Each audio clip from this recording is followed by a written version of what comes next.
Yeah, here we go. All right, so now we're back to begin the actual lecture on The Heart of the Lotus Sutra by Daisaku Ikeda. And of course, what is this book actually? It's a lecture on, is it a lecture on the Lotus Sutra? Expedient means... No, it's actually a lecture on Gongyo, so to speak. Okay. It's the 2nd and the 16th chapters, okay? Because so those are the significant ones. That's why we do them in Gongyo, right? And so, following the format that we have in the past, when we come to each chapter or each chapter, that the verse section or the excerpts from the expedient means are all contained in a gray box. We're going to ignore that. So we're going to go straight to page 23. It's marked 1, right? Chapter 1. And then it says it again, but it's just going to say as much as it pertains to this chapter, right? All right, so Niji Seisan, as we just said a minute ago. Niji Seisan Jusan Mai Anjo Niki Go Shari Hasasho Buchi Jin Jin Muryo Go Chie Mononge Nanyu Isai Shoman Yakushi Butsusho Funo Chi. Okay, what that meant, and so that was Sanskrit. What it said was, at that time, the world-honored one calmly arose from his samadhi and addressed Shariputra, saying, the wisdom of the Buddhas is infinitely profound and immeasurable. The door to this wisdom is difficult to understand and difficult to enter. Not one of the voice hearers or Pratyeka Buddhas is able to comprehend it. Okay, and what's a Pratyeka Buddha? Person of realization, right? The highest level of the real of the 8th world. Okay, so voice hearers. Okay, and then cause awakened ones. That's a Pratyeka Buddha, okay? But what does he really, what's the other significant thing about this statement? The sentence that he read, that he just said. The wisdom of the Buddhas is infinitely profound and immeasurable. The door to this wisdom is difficult to understand and difficult to enter. Not one of the voice hearers or Pratyeka Buddhas is able to comprehend it. Because it's not in their time. Not yet, yes, but more importantly, I would qualify. Look at the fact that he didn't say the wisdom of the Buddha. Okay, he says Buddhas. Because plural. they don't believe that there are Buddhas in their present form. Well, right. That's what the whole Lotus. That's what this is about. What's the purpose of the Lotus Sutra? To realize that you are a Buddha. That you're already the Buddha, exactly. Yeah. So everything up until now has been expedient means, saying that you're limited into how far you can go in a single lifetime. They were not in the times where they could. It was not the proper time. No, they actually attained enlightenment. They already. No, they didn't already attain enlightenment. They're about to, in the process of being taught the truth. You read the whole Lotus. We read the Lotus Sutra, right? So the point is that they're going to go through a transformation themselves in the first few chapters, and that's what's leading us up to the essential chapter, the essential second half. Okay, so initially, what preceded this teaching, this chapter, this Lotus Sutra, this expedient means chapter number 2. What would have preceded it was chapter 1. What was chapter 1? Introduction. What does Shakyamuni say in the introduction chapter? Nothing. He was in it's Maitreya and Manjushri. Okay, he said nothing. He was in a samadhi, just like he had been for the entire Immeasurable Meaning Sutra. And the entire Immeasurable Meaning Sutra had already been preached, right? And he's in a samadhi the whole time of the Immeasurable Meaning Sutra being preached. Okay, it's being preached by, I think, Manjushri. All right, Manjushri is the leader of the Bodhisattvas. Okay, so the introduction chapter serves as a recap of the Immeasurable Meaning Sutra to lead into Shakyamuni now beginning to come out of his trance or his concentration of contemplative thought, and he's beginning to speak. All right, so what he said was, again, at that time, the world-honored ones calmly arose from his samadhi and addressed Shariputra, saying, the wisdom of the Buddhas, plural, is infinitely profound and immeasurable. The door to this wisdom is difficult to understand and difficult to enter. Not one of the voice hearers or Pratyeka Buddhas is able to comprehend it.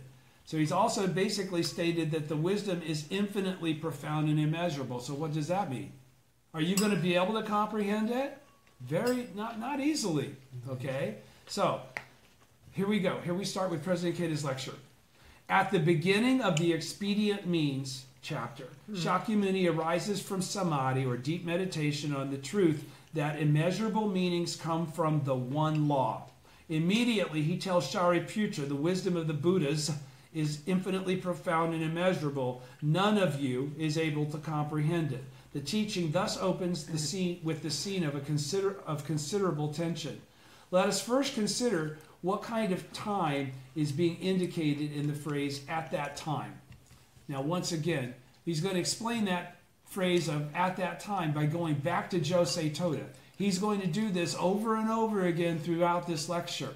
Okay? So be aware of the fact that this is the teaching as we understand it, and this is the teaching that has afforded the individuals that have practiced it to attain Buddhahood in their present form. This is the teaching that really did not exist as it's being expressed here prior to the SGI. So whether you're in the SGI or not, you have to have deep appreciation and respect for the mentors of this correct process of thought that will get you there.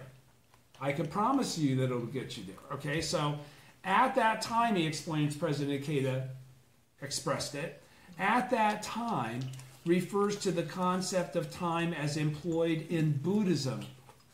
This is different from time in the sense that we ordinarily use it to indicate some particular time, such as 2 o'clock or 3 o'clock, or in the sense of springtime. Does everybody understand? We're not talking about a time as in something that has a set event and it's over. It doesn't have a beginning and an end. You understand that, right? The Lotus Sutra is perpetual. It's every day we get in front of the Gohonzon de Dugongyo, right? Okay, so he says, neither, on page 24, the top, neither is at that time comparable to the typical nursery tale opening of Once Upon a Time, as this could be any time. Okay? Do you understand? Time, in the sense signified here, refers to the time when a Buddha, perceiving the people's longing for the Buddha, appears and expounds the teaching. Okay? So, are you Buddhist? Yes. Have you appeared? Are you expounding the teaching? Yes? By being Buddha. I mean, by being here, are we not in this world expounding the teaching? Is that not what we're doing as part of our daily practice? Is that not what I'm doing as I'm speaking to you now? Right? Okay, so when is at that time? What is that at that time? Right now. Right now, when we take the action that reveals it to be at that time. When we take the actions of a Buddha, makes it at that time. Do you understand? Okay, so it's at that time. Then, now, same. No separation. 4 conditions must be met for a Buddha to expound the law: time, response, capacity, and teaching. Time in Buddhism indicates when the Buddha appears and expounds the teaching in response to the capacity of people who seek it. Now, what does that then reflect? Dependent origination. Okay, there was a reason why those people that were receptive to hear it were there when the Buddha appeared. The Buddha appeared because they were receptive to hear it. Do you understand? Yeah. Okay, their karma influenced the Buddha to manifest. Do you realize? Do you understand? Okay, so time in Buddhism indicates when the Buddha appears and expounds the teaching in response to the capacity of people who seek it, like you, like me. In other words, time refers to when a Buddha and human beings encounter one another. Okay? Like the latter day of the law. Right? While Shakyamuni, I love it when you have that look on your face. When Shakyamuni is engaged in his deep meditation, his disciple-seeking spirit no doubt reaches a climax. They probably thought to themselves, I wonder what kind of teaching the world-honored one will expound. I don't want to miss a single word. I will engrave the Buddhist teachings in my heart. Containing their blazing enthusiasm, they all listened intently, focusing their full attention and fixing their gaze on their mentor. And so the time became ripe. Shakyamuni finally broke his long silence, because he'd been in a samadhi from the Immeasurable Meaning Sutra through the first chapter of the Lotus Sutra, and began to expound the Lotus Sutra, the ultimate teaching that enables all living beings to attain Buddhahood, the perfect teaching. This is the meaning of at that time, which begins the expedient means chapter. In other words, I got a little star here. In other words, it indicates the time when a Buddha stands up to guide people to enlightenment, and the time when the disciples have established a single-minded seeking spirit for the Buddha's teaching. It signifies a profound concordance of the disciples' hearts with the mentor's heart. You should think about yourself and Daisaku Ikeda in relationship to your relationship. Okay? This scene opens the grand drama of mentor and disciple who dedicate themselves to the happiness of humankind. So he's basically saying there's really no separation between what we're doing now together and what Shakyamuni did with his people 2,500 years ago. Okay? In other words, it indicates the time when the Buddha stands up to guide people to enlightenment, the time when his disciples have established a single-minded seeking spirit for the Buddha's teaching. It signifies a profound concordance of the disciples' hearts with the mentor's heart. This scene opens the grand drama of mentor and disciple who dedicate themselves to the happiness of humankind. And what happens in that process?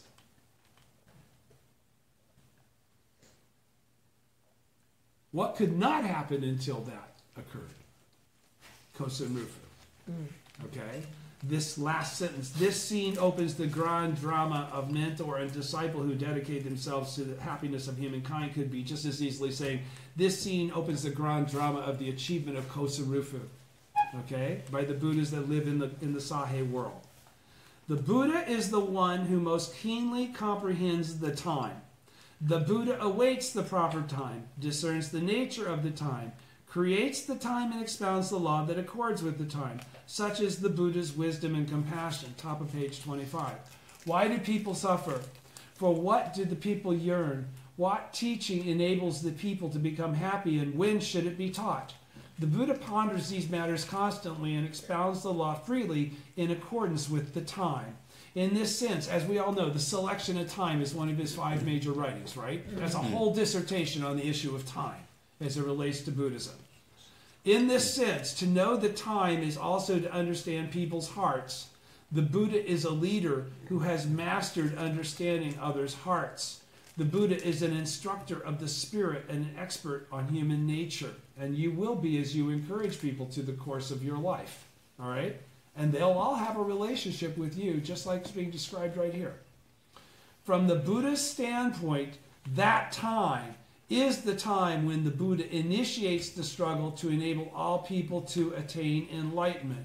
For the disciples, it is the time when they grasp and become powerfully aware of the Buddha's spirit and make it their own. Regarding the importance of the time, Nichiren Daishonin writes, when it comes to studying the teaching of Buddhism, one must first learn to understand the time. Thus he indicates that Buddhism is expounded based on the time. The teaching that should be propagated is the one that accords with the time. Okay? And what is President Ikeda saying there in that paragraph then, and explaining his position on this issue? This is the function of Soka. Okay, Soka is the correct teaching for the time, for this time. Do you understand? That's why it's not 1950 anymore. That's why we're not under the yoke of the priesthood anymore. That's why President Ikeda is explaining, I've understood this teaching. It's time for me to reveal it. Do you understand? As he learned it from President Toda. He didn't just pull this shit out of his ass. All right? Says, proclaiming this period of the latter day of the law to be the time when the great pure law of Nam-myoho Renge-kyo should be spread, Nichiren launched the struggle to propagate the mystic law and enable all people of the latter day to attain enlightenment. Why? Was Nichiren's teaching the same teaching that had preceded him coming up with his teaching? Yes and no. It was still based on the Lotus Sutra, Nagarjuna, Myolo, Nanye, Tentai, Myolo, Dengyo. It was based on all of them, but was Nam-myoho Renge-kyo part of any of their teachings? No. Okay? He took everything that they had said and realized now is the time, and had the epiphany of what the law is, Nam-myoho Renge-kyo, right? So Nichiren did the same thing that Shakyamuni did at his time, during his time, 13th century Japan. We're still doing the same thing at that time now. There's no separation between the three times. They're all the propagation of the Lotus Sutra. Okay? Right, so one's going on page 25. And so you shouldn't view them as separate. But one is more appropriate than the others. Because at that time, you should be the appropriate teaching for the time. So it's not the Shakyamuni Lotus Sutra. It's not even the Lotus Sutra of Nichiren as it relates to Nichiren's expression of Lotus Sutra. It's the one that we're expressing with our very lives right now together as practicing members and disciples of Nichiren. Do you understand? All right. So, in other words, from the standpoint of Buddhism hidden in the depths, we can interpret that time as indicating the time when Nichiren Daishonin commenced his great struggle to save all humankind, to start his teaching of Nam-myoho Renge-kyo. And it can also be said that that time indicates the time when Nichiren's disciples stand up in concert with the mentor to realize Kosen Rufu. So that's us right now. There is no difference between those two times. At that time, it's still both of them. In terms of our practice, therefore, I would like to stress that that time exists only when we pray to the Gohonzon and manifest only when we pray to the Gohonzon and manifest determination and awareness of our mission for Kosen Rufu. We have to make a determination, pray, and take action. Unless we do so, our environment will not change in the least, though 5 or 10 years may pass. That time will never arrive. So what did he just say there? Is that when is really that time? When we are in front. When we make the determination that we're bodhisattvas of the earth and we're going to do Kosen Rufu as Buddhas ourselves. Okay? Our single-minded, in other words, because what's Kosen Rufu depend on? Nobody but us. We should have that attitude. There is nobody that needs to precede us to do anything. We're already being endowed with the ability to do it all ourselves, individual, if nobody else will do it. Right? So that's why he's saying our single-minded determination for Kosen Rufu, and that alone creates the time. Because everyone has that time occurred at a different time, okay, in their personal existence, right? We're all not in that time. That time is when we set our lives in motion, when we stand up of our own volition. Now, this is the key, of our own volition and by our own will and strength. That time is when we summon forth faith and take our place on the grand stage of Kosen Rufu. So let me clarify this too. You have probably all met people that were very engaged with the organization, okay, that didn't really do what they were doing out of their own volition for Kosen Rufu. They may have been inspired because they enjoyed leading people. Yeah. Or they may have been inspired because they got to have a position of authority. Or they may be inspired because they got to use their innate animality made them compare themselves to others about how well they did Gongyo, how regularly they did Gongyo, whatever, wherever. Instead of seeing everybody being like them, they see the differences between themselves and others. Do you understand? They lack the compassion of the Buddha because they're not really doing it for the sake of Kosen Rufu. They're doing it for the sake of themselves. Yes. They're still freaking voice hearers. They're still trying to be cause awakened ones. They're barely bodhisattvas. Okay? Because bodhisattvas do this naturally. All right? So when you see those people, don't have contempt for them. Have compassion for them. And if they try to judge your faith, smile and say, don't worry, I think I'll be fine. All right? All right, so here we go when we continuing. Geth writes, how do you really pronounce his name? Good? I would say holy shit, okay. I've been mispronouncing it my whole life. Good writes, the moment alone is decisive, fixes the life of man and his future destiny settles. That time is the moment you resolve from the depths of your heart, now I will stand up and fight. Okay? From that instant, your destiny changes because you just became a bodhisattva of the earth. Not theoretically, but actually. Your life develops. You went from hearing about what a bodhisattva of the earth is, you've decided you are one. All right? Your life develops. History begins. Your history of you in the course of your Buddhahood. This spirit is the spirit, this is the spirit of the mystic principle of true cause. What's the mystic principle of true cause? The cause and effect are one. Yeah. All right? So how do we become Buddhas in our present? What moment did he just talk about? We just revealed our Buddhahood. Mm-hmm. That's a simultaneity of cause and effect that just occurred. Do you understand? Yeah. All right. Immeasurable meanings derive from the one law. Continuing on page 26. At the outset of expedient means, Shakyamuni arises serenely from samadhi and begins expounding the Lotus Sutra. Samadhi, or meditative concentration, means to focus one's mind on one point so that it becomes perfectly tranquil and still like a clear mirror, and thereby enters a state of inner serenity. Shakyamuni enters samadhi early in introduction, the first chapter of the Lotus Sutra, and continues meditating throughout it. So in other words, he doesn't say anything for the whole first chapter. Even though the sutra speaks of Shakyamuni entering samadhi, this does not mean that in the latter day people should seclude themselves in mountains and forests and practice sitting meditation. Okay? Because it's the teaching that is correct for the time. Right? Nichiren Daishonin, who struggled in the very midst of society to enable all people to attain enlightenment, rejects such practices as unsuited at the time.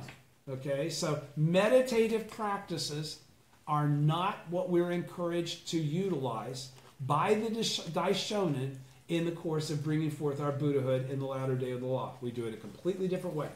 Do you understand? This is rejecting all of that gobbledygook about sitting and thinking and doing or whatever. All right? You do that in front of the Gohonzon.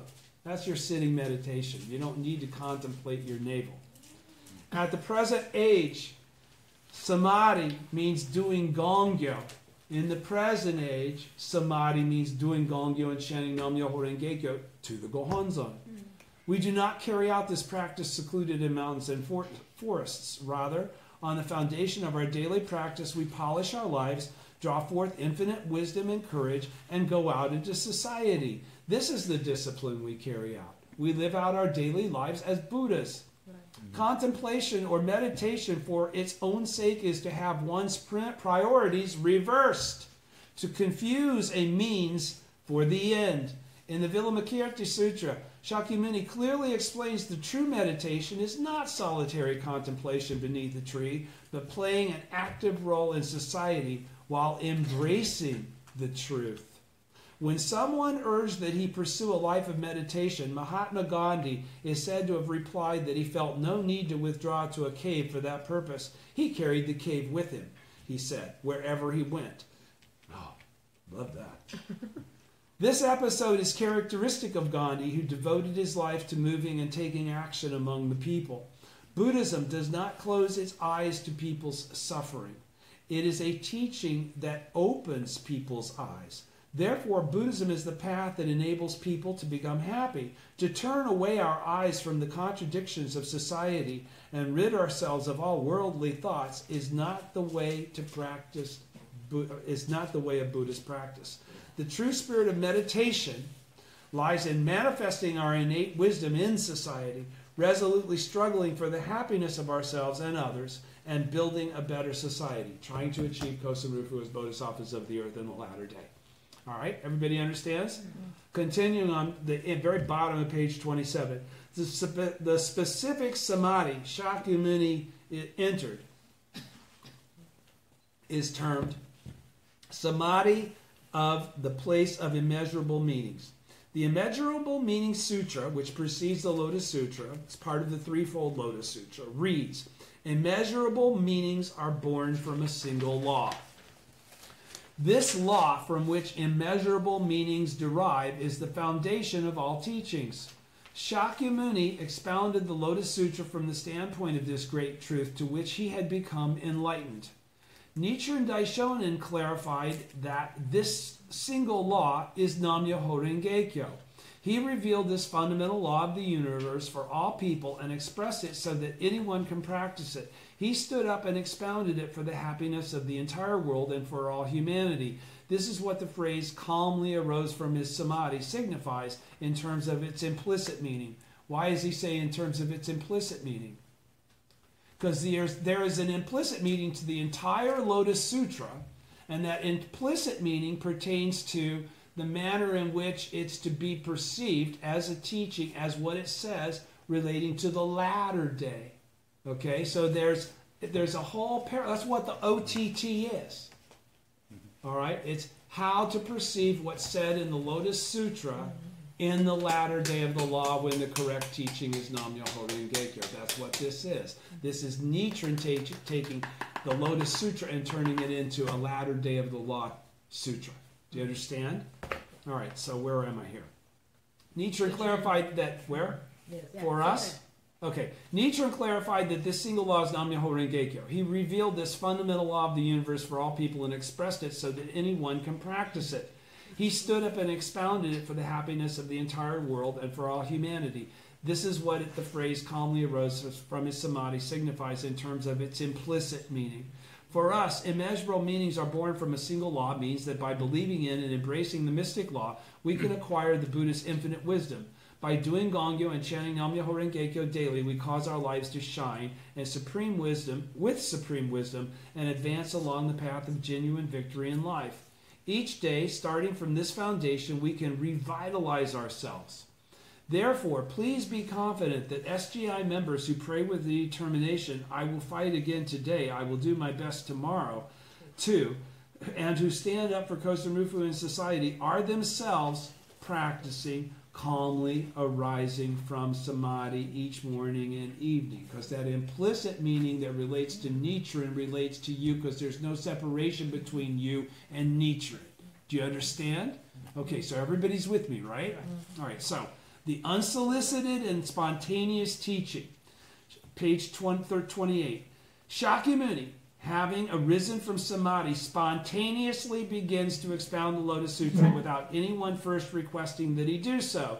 This manner of preaching, where the Buddha expounds the law on his own initiative without any question having been put to him, is called taking it upon himself to preach without being asked, which I've already said. That's what I'm doing right now. And that is what each one of you do every time you talk to somebody about Nam-myoho Renge-kyo, right? Do we only tell people that ask us about Nam-myoho Renge-kyo? About Nam-myoho Renge-kyo? Hell, how would they guess that we even chant? Really, right? So no, we're constantly initiating, telling people about the law without being asked to. If we're practicing correctly, right? So we experience this same thing that they're talking about.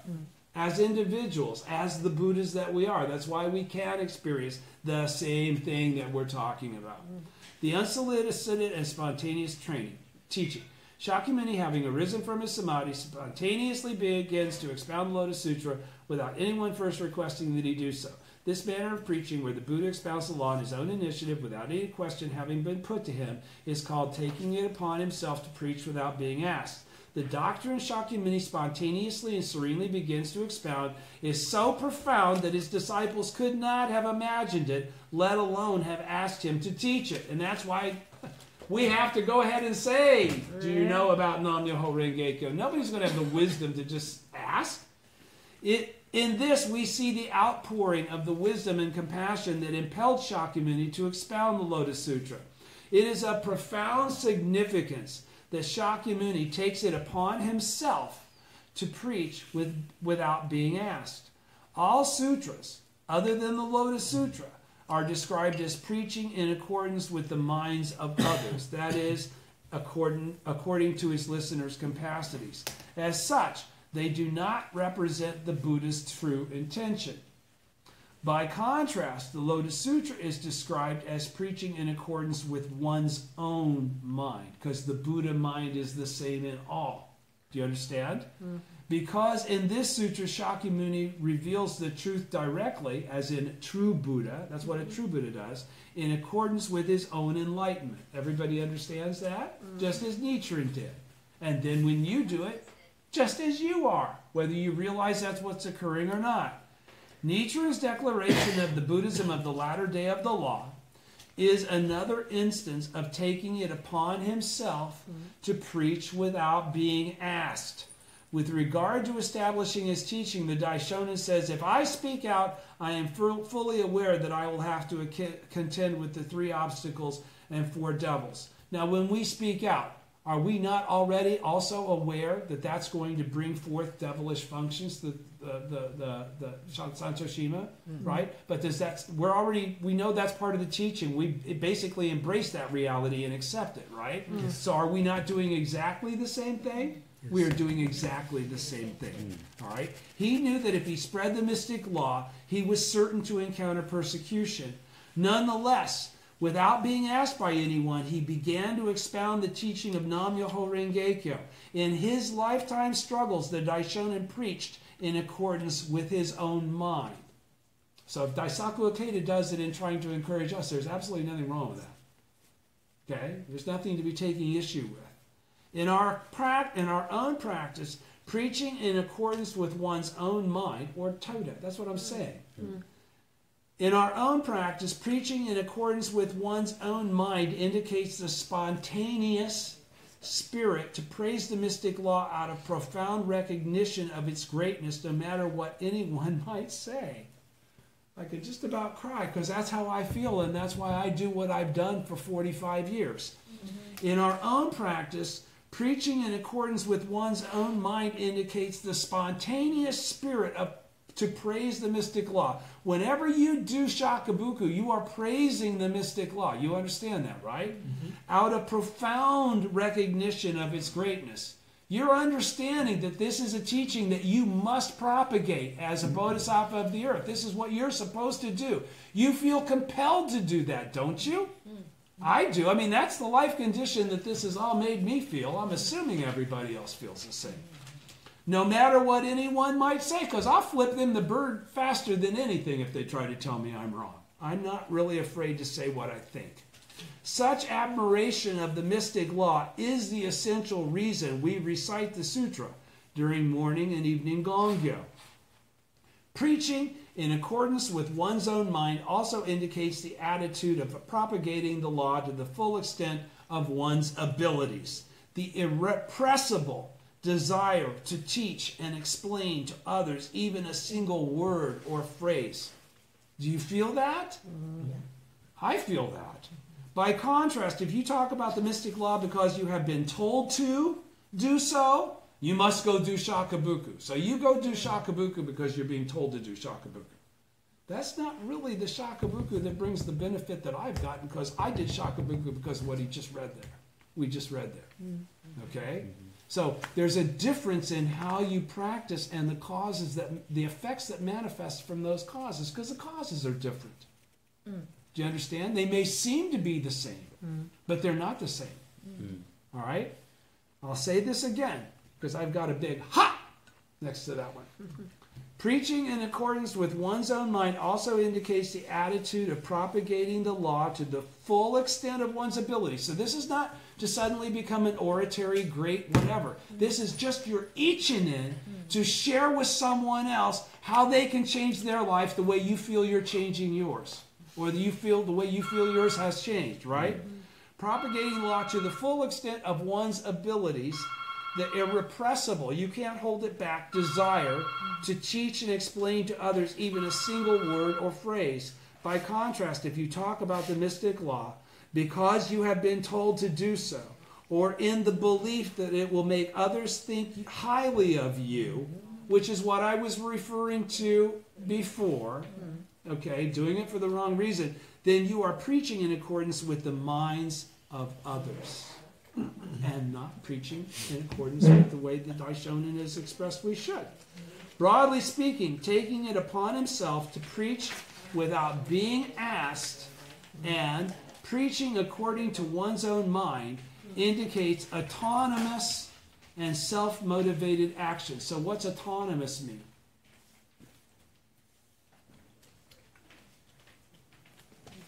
Let me say it again.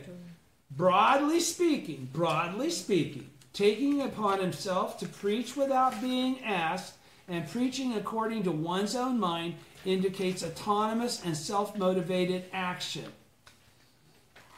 What does autonomous and self-motivated action mean? I've just been discussing it for about the last 3 or 4 minutes. It means that this comes from your life. This comes from your mind to the Gohonzon. This comes from a sense of conviction that is not fake or phony, or it can be placed in your life. This comes from you revealing your identity as the Bodhisattva of the earth. It does not matter if your words are plain or if you are not a talented speaker. What is important is to pray earnestly with the determination for others to become happy and to tell others candidly about the greatness of Buddhism with conviction and in your own words. This is the spirit of the Lotus Sutra and the spirit of the Soka Gakkai. Everybody got busy. You're all underlining stuff. I don't know if did you hear all that clearly? I'm going to say it again just in case. It does not matter if your words are plain or if you are not a talented speaker. What is important is to pray earnestly with the determination for others to become happy. So what does that tell you immediately right there?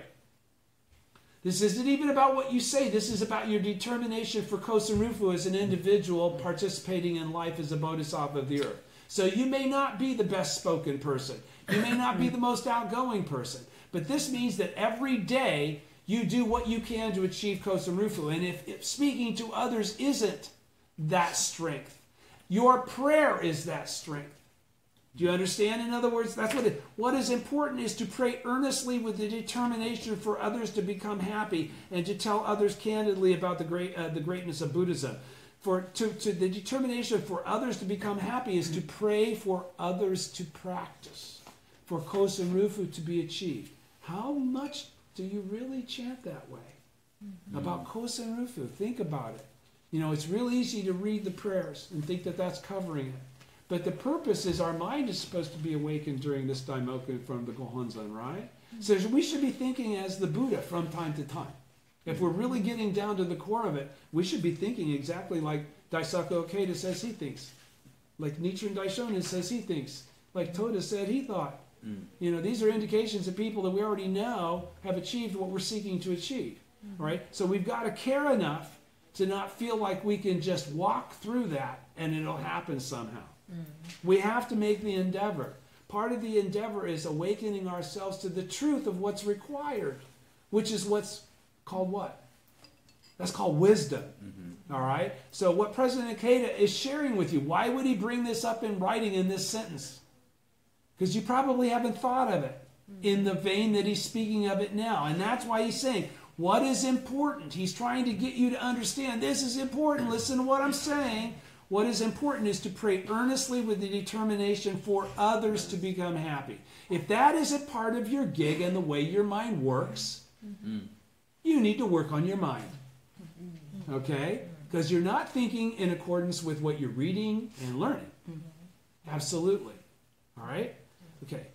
And to tell others candidly, which means from your life, not in some pitched, canned, approved by SGI kind of way. You know, if it's only because you don't get gas anymore. You know, tell them about the greatness of chanting. I don't get gas anymore. It caused me so much suffering, yada, yada. Whatever it might be. There are reasons why you chant, right? Just tell people exactly why you chant. Don't try and be something that you're not. With conviction and in your own words. And he says, this is the spirit of the Lotus Sutra and the spirit of the Soka Gakkai. So you can't go wrong doing that because Daisaku Ikeda just said that that's the correct way to practice in the Soka Gakkai. All right? The Buddha seeks to enable all people to attain the same enlightened state of life. Shakyamuni starts out by telling Shariputra, the wisdom of the Buddhas make everyone equal to himself. That's why Buddhas appear. Buddhas appear to make other Buddhas. Buddhas become Buddhas by meeting other Buddhas. You understand that, right? There's always a correlation. It's the pitcher being poured endlessly, refilling the next container, right? So Shakyamuni starts out by telling Shariputra the wisdom of the Buddha is infinitely profound and immeasurable. The door to this wisdom is difficult to understand and difficult to enter. Not one of the voice hearers or cause awakened ones is able to comprehend it. This statement extols the great wisdom of the Buddha. The wisdom of the Buddhas is the wisdom that shines like a sun within the Buddha. Shakyamuni praises this wisdom as infinitely profound and immeasurable because it's the same wisdom. It is infinitely profound because it penetrates down to the truth that is the very foundation of life. It is immeasurable because its light broadly illuminates all things. All things. Not just in the Sahi world. All things.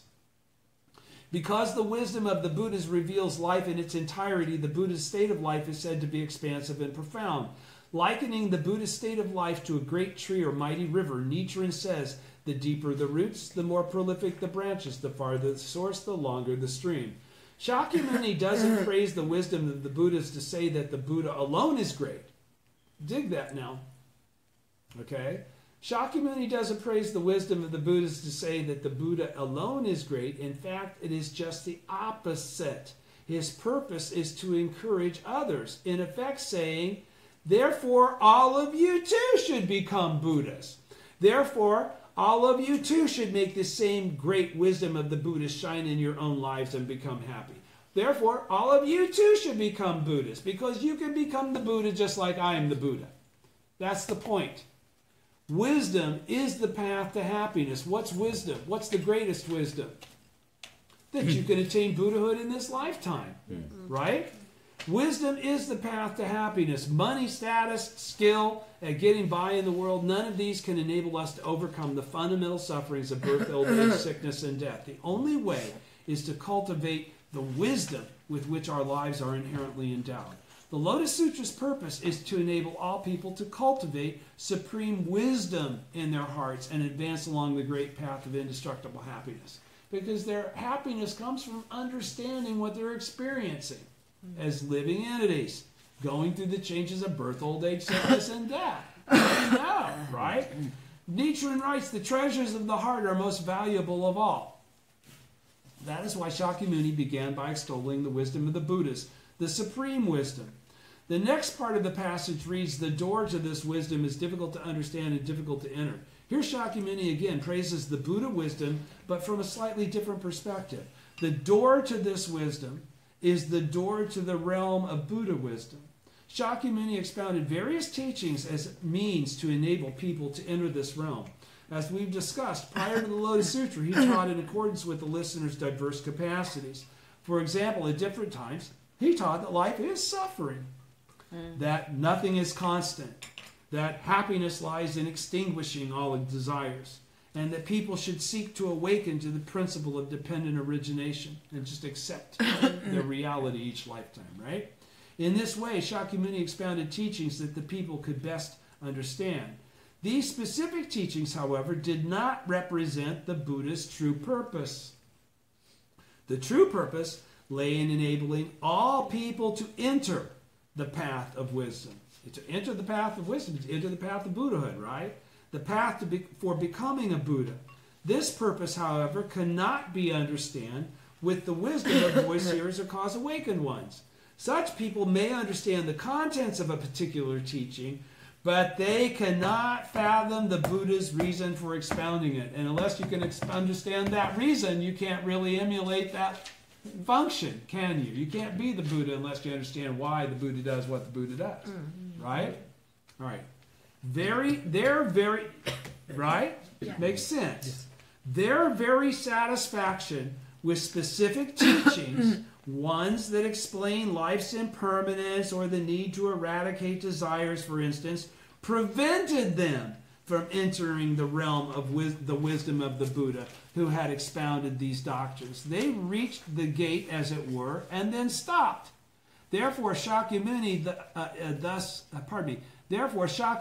says this wisdom is difficult to understand and difficult to enter. Regard sufferings and joys, facts of life. Continuing on page 32. I'm almost there. I'll make it. I have discussed until now the literal or surface meaning of this passage. President Toda explained this passage from the standpoint of its implicit meaning as follows. And don't forget, we're still on one single basic sentence almost. President Toda's explanation. The line, the wisdom of the Buddhas is infinitely profound and immeasurable, means that the wisdom of Nam-myoho Renge-kyo is infinitely profound and immeasurable. The passage, the door to this wisdom is difficult to understand and difficult to enter, refers to the door of faith in the Gohonzon. By substituting faith for wisdom, we can enter the door to this wisdom. This door is difficult to understand and difficult to enter. In fact, only through faith can you get there, because you will never be smart enough to figure this out in the absence of faith. That's a fact. Try. I want to see you do it. As the Daishonin says, wisdom means wonderful law. OTT, page 29. Nam Myoho Renge Kyo, I won't go to it. Nam Myoho Renge Kyo, the wonderful law, contains the infinitely profound and immeasurable wisdom of the Buddhas in its entirety. In its entirety. In its entirety. Nothing more, nothing to be taken away. Nothing to be added, nothing to be taken away. And the door to enter the wisdom of Nam Myoho Renge Kyo is the door of faith. Because that's what tells us, just chant these words over and over and over in front of, okay? That's what we embark upon the path of practice toward. Thus, the Daishonin says the door of the mind, the door is the mind of faith. Because the mind of faith is the mind of practice, the mind of, initiating the process of bringing forth your Buddha nature. If we believe in the Gohonzon, which is what we're asked to do when we start practicing, right? They believe that we can achieve benefit and have faith in that our prayer will be answered, right? That's what we're all asked to understand. And exert ourselves in practice and study. We're supposed to do gongyo and learn what the hell it is we're really doing, as the Daishonin teaches. Then, in accordance with the principle of substituting faith for wisdom, we can develop a state of supreme happiness. We can attain Buddhahood. This is what it means to enter through the door of faith, to advance along the path of attaining Buddhahood in this lifetime. Okay, this is how you attain Buddhahood in this lifetime, through faith. Carrying through with faith becomes, carrying through with faith becomes difficult, however, when we encounter waves of adversity. And we all know that. That's why we're warned by the teaching. The adversity is coming. Don't be affected by it. Make sure you're chanting enough Daimoku that your life condition will sustain it. Make sure you go back to the Gohonzon and chant more when you face these waves of adversity. They will be defeated. Okay? It's only when we worry about them that it becomes difficult. All right? And that's what changes as you practice and practice and become the Buddha. You don't keep worrying. You keep going, okay.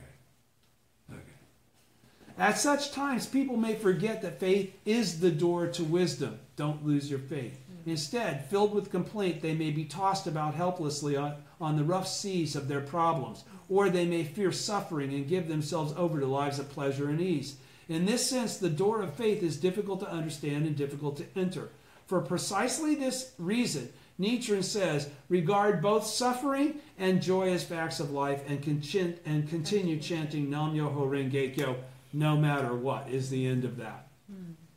Nam Myoho Renge Kyo is the wellspring of the wisdom of all Buddhas, and our daily gongyo is a ceremony of beginningless time in which we return to the very foundation of our lives and draw wisdom from the great ocean of the world of Buddhahood. The transformation of the voice hearers, because this is where we're going to get. They transformed. All right. In the final sentence of this passage, Shakyamuni announces to Shariputra that the vast wisdom of the Buddhas cannot be fathomed by the shallow wisdom of voice hearers and cause awakened ones, the people of the two vehicles. Shariputra, a voice hearer, is known as the foremost in wisdom among Shakyamuni's disciples. He is a brilliant intellectual, second to none. Still, Shakyamuni declares that not even Shariputra, with all his wisdom, can comprehend the wisdom of the Buddhas. As Shakyamuni continues his preaching in this and subsequent chapters, however, not only Shariputra, but all the voice hearers undergo a complete transformation. They begin to comprehend the wisdom of the Buddhas, and Shakyamuni acknowledges that they can attain Buddhahood without fail. They just don't do it in their present form. Right? This is known as the attainment of Buddhahood by persons of the two vehicles. They're given predictions of enlightenment in those first chapters. What brought about this change for the voice hearers? What happened to them as a result of hearing Shakyamuni expound the Lotus Sutra? Because they weren't chanting Nam Myoho Renge Kyo. This is clarified in the simile and parable, the third chapter, where Shakyamuni explains that even Shariputra has been able to gain entrance through faith alone. In other words, the voice hearers can enter the supreme wisdom of the Buddhas not through their own shallow wisdom, but through faith. In Buddhism, faith means a pure heart, a flexible spirit, and an open mind. Flexible spirit because you're going to go through trials and tribulations, right? And great, happy, good, easy times. Faith is the function of human life to dispel the dark clouds of doubt, anxiety, and regret, and to sincerely open and direct one's heart towards something great. What is he talking about? I'll say it again. In Buddhism, faith means a pure heart, flexible, and a flexible spirit and an open mind. Faith is the function of human life to dispel the dark clouds of doubt, anxiety, and regret, and sincerely open and direct one's heart towards something great. Becoming a bodhisattva of the earth. All right? Faith might be characterized as the power that enables through the microcosm of the self to sense the universal macrocosm. Through this power, the power of faith, the voice hearers can enter the vast realm of Buddha wisdom. According to Nagarjuna and Tiantai, Buddhism is a vast ocean and only those with faith can enter. It would seem that Shakyamuni's preaching of the first half, or theoretical teaching of the Lotus Sutra, which was specifically addressed to the voice hearers, aroused them in a power of faith markedly more profound than they had previously manifested. In expedient means, Shakyamuni vigorously exhorts Shariputra to further develop his faith. He is saying, in effect, this is the time when you should summon up great power of faith and become the Buddha in your present form.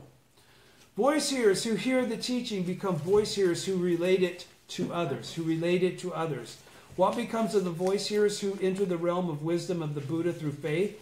The voice hearers themselves clarify this point when they say, now we have become voice hearers in truth. For we will take the voice of the Buddha way and cause it to be heard by all. They actually become bodhisattvas. In other words, they change from voice hearers who hear the teaching to voice hearers who cause others to hear the teaching. They become voice hearers who talk about Buddhism among the people. That's a bodhisattva. In one sense, voice hearer indicates those who look at their teacher, the Buddha, for personal salvation and gain. From this standpoint, the statement suggests that they have changed from disciples who are saved to disciples who save others and join the mentor struggle. They have become bodhisattvas of the, okay? In the pre-Lotus Sutra teachings, people of the two vehicles means those who become attached only to partial enlightenment and lose their aspiration for the Buddha way. In the Lotus Sutra, they are revived. They are no longer people of two vehicles who close themselves off to a shallow level of awakening. Rather, they become people of the two vehicles who seek the supreme enlightenment of the Buddha. In essence, the voice hearers gain a revitalized trust in human beings, respect for the people, and hope for the future. They become Buddhas. In other words, they discovered the Buddha nature shining within all people. If they did, they discovered their own. Such is the power and benefit of the vast Buddha wisdom they attain through faith, such as you do. A person of wisdom is a person with an excellent heart on page 35. We're almost there. Wisdom in the Lotus Sutra does not simply mean being smart. It is far more profound. Essentially, it is to have an excellent heart. Wisdom signifies humanity and force of character born of strength, breadth, and depth of spirit. The Buddha says the wise may be called humans. He also explains that one who perseveres in following a correct way of life based on the mystic law, unswayed by praise and censure, is truly wise, like Nichiren did, like President Ikeda has, like President Toda did. Do you understand? You don't give a shit if people that don't know what they're talking about give you shit. Do you understand? You keep right on going because you're being propelled by the Gohonzon. Never question that fact. Shariputra enters the realm of wisdom of the Buddhists through faith and becomes a disciple of action. Action's when you're speaking without being asked to, without being told to. From the standpoint of Nichiren Buddhism, he represents Nichiren's followers, all of us, who believe in and embrace Nam-myoho Renge-kyo, the entity of the wisdom of the Buddhas, and who strive to realize Kosarufu, all of us. Thus, the Daishonin says, now Nichiren and his followers who chant Nam-myoho Renge-kyo are all Shariputra. Okay? All who conduct Buddhist dialogue with friends and who earnestly chant the mystic law and tax their wisdom to help others become happy are Shariputras of the present age. Thank Thank you. Nailed Thank it. you. Thank you. Thank you.